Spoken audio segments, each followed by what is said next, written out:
o David McClelland, ele é um psicólogo norte-americano, e ele teve muita contribuição para a parte de comportamento.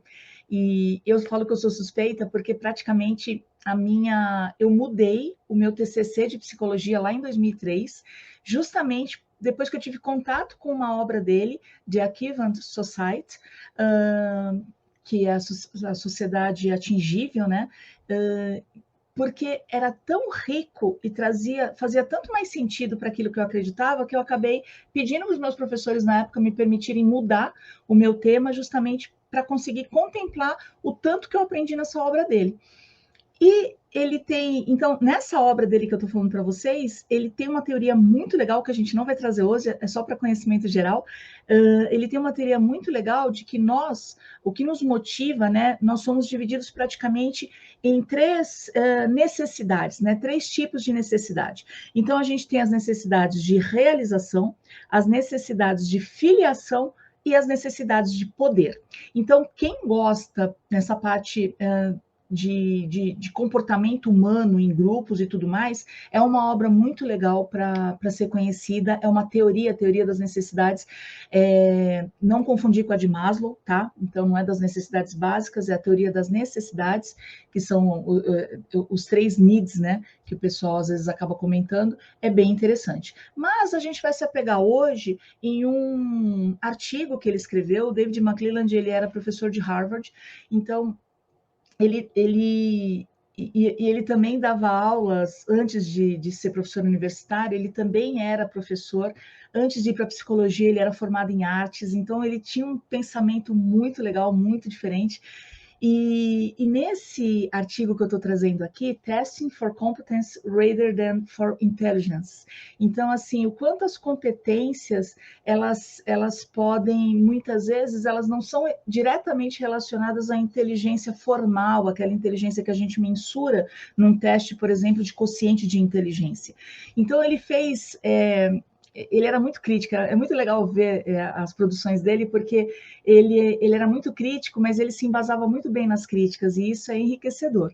Então, assim, o que o David McClelland ele traz, principalmente nesse artigo, é o seguinte, que quando ele começou a perceber que nas escolas dava-se muito mais atenção à parte da inteligência formal, daquela inteligência lógico-matemática, daquela inteligência linguística, em detrimento de outras habilidades que os alunos poderiam ter, ele fez uma pesquisa da seguinte maneira: ele era professor, então ele resolveu acompanhar 8 alunos que eram os melhores da sala dele.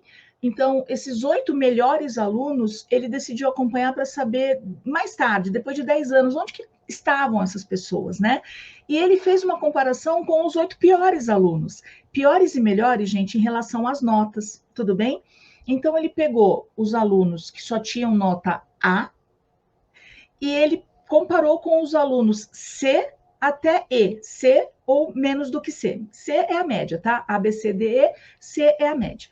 E aí, que conclusão que ele chegou? Olha que interessante. Ele percebeu que aqueles que tinham melhores resultados acadêmicos, vamos chamar assim, eles conseguiram vagas em universidades de mais destaque. Né? Então, isso facilitou para eles conseguir essas vagas nessas universidades de mais destaque.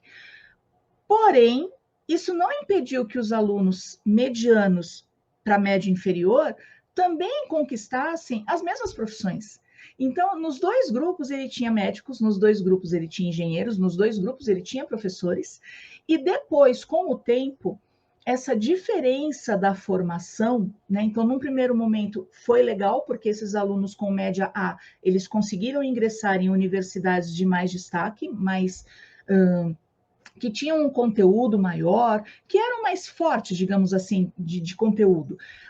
Só que depois eles acabaram muitas vezes se igualando em destaque por conta de outras habilidades que eles trouxeram. E aí ele começa a perceber que a gente deve sim olhar para essa parte. Ele não está falando que não vale a pena estudar, jamais. Mas ele está falando que muitas vezes a gente dá muito destaque para essa parte da inteligência e a gente esquece de dar importância para outras habilidades comportamentais que a pessoa possa ter e que vão fazê-la ficar motivada para atingir os objetivos que ela que ela quer atingir, né? Que ela pretende atingir.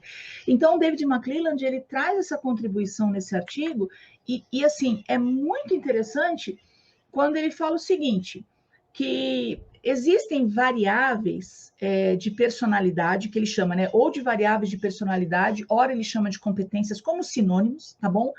E ele fala basicamente que a gente precisa contribuir nas escolas, então não esperar o aluno terminar o ensino fundamental, o ensino médio e chegar numa faculdade, mas a gente deve contribuir para essas quatro, para o desenvolvimento dessas quatro competências, além das competências intelectuais linguísticas e lógico-matemáticas.